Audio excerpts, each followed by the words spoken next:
So some of the questions that we'll try to answer is, why is decision making so important? You're going to help me answer that question. You're able to squeeze in here, sir?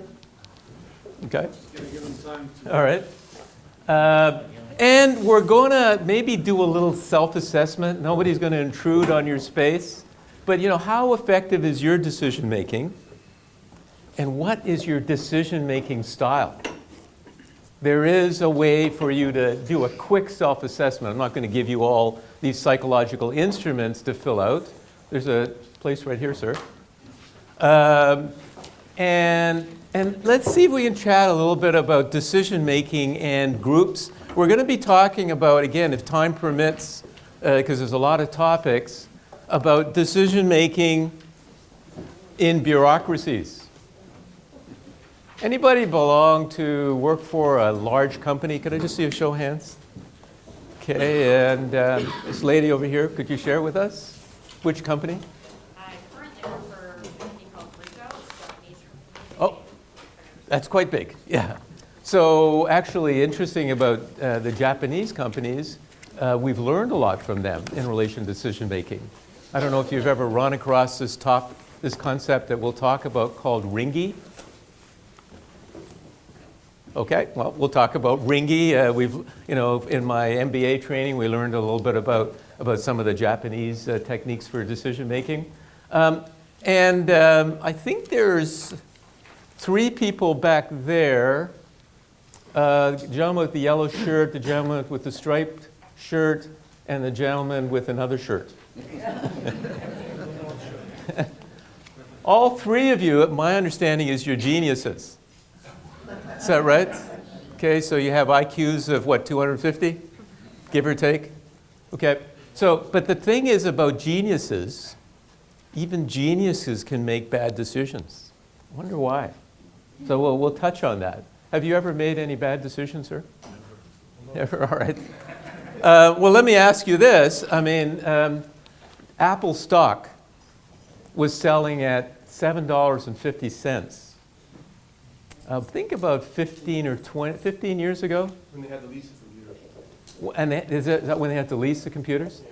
How many people bought Apple stock and hung on to it until it went to $700? Okay, people didn't make the right decision. I'm one of them, right? I usually buy stock to go, the other way. Okay, so we're also going to be talking a lot after I lay the foundation for decision making about some of your challenges and some of the challenges that I run across. I have done a lot of project management, and many, many times I deal with projects that are in trouble. So I tell my wife, I'm supposed to be a turnaround project manager, and she says, "What are you doing, turning around?" Well, you got to figure out what's going on with a project and try to fix it. That's what a turnaround project manager is. And so we'll talk about a whole bunch of things and other questions. So what is decision making? It's useful, I guess, to have a basic definition. The act or process, so dictionary.com is a reasonable source for decision making. Determining the act or process of determining as a question or doubt. By making a judgment. So interestingly enough, decision making in every case has doubt associated with it. So decision making always has some degree of risk, even if you have to make an immediate decision. Because decisions involve expectations about the future, and that's why project managers are so amazing, because we can predict the future, or we can anticipate the future. They always involve uncertainty, always involved uncertainty. So this is the premise I'd like you to think about. Like, this is one of the main things I'd like you to think about, is that decision making affects every moment of your life. Every moment of your life.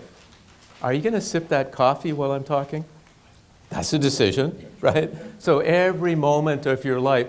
Therefore, improved decision making can enhance your business life and your personal life. And again, I'm going to get you to do a little activity around that. Now, there's a little bit of it. On Thursday, there was another PMI chapter session. I wasn't able to come here for it. But about problem solving.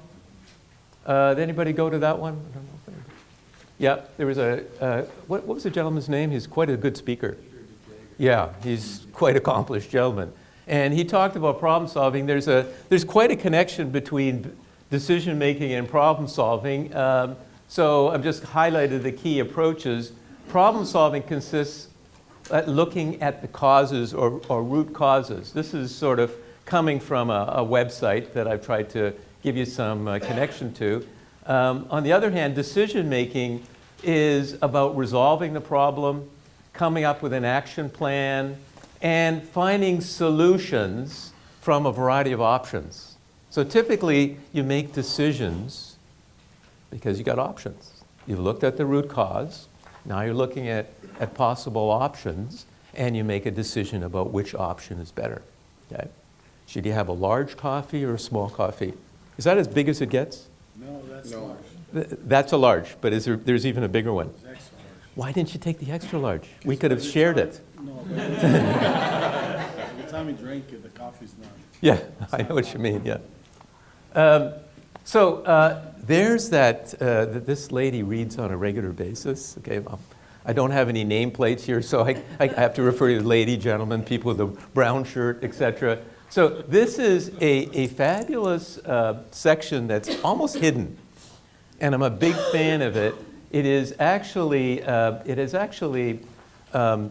Appendix X3, and in Appendix X3 of Project Management Body and Knowledge, the 5th version.